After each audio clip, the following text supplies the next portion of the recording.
আর এই পশ্চিমবঙ্গের জন্য ডক্টর শ্যামাপ্রসাদ মুখার্জির বলিদান হয়েছে, নিজের প্রাণ দিয়ে।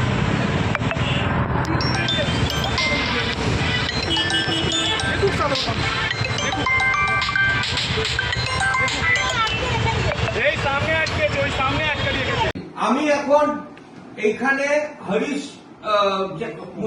মুখার্জি রোডে ডক্টর রজত শুভ্র ব্যানার্জির সঙ্গে বসে আছি এবং কলকাতা পুলিশ মিথ্যাচার করছে, বলছে উনি নাকি বাড়িতে নেই।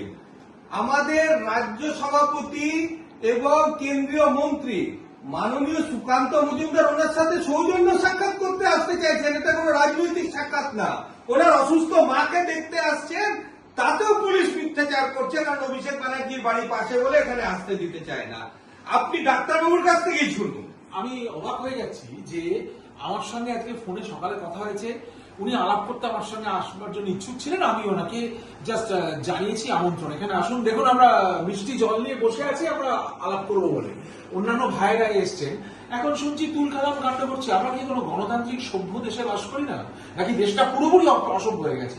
এগুলো কিন্তু আফ্রিকাতে, ইরানে, পাকিস্তানে হতে পারে, আমাদের এখানে কেন হবে? আর উনি আমার সাথে দেখা করতে আসছেন আমার মার সঙ্গে দেখা করবেন বলে, আর উনি মিথ্যা কথা বলছেন যে আমি এখানে নেই, আমার গাড়ি বাইরে পার্ক করা।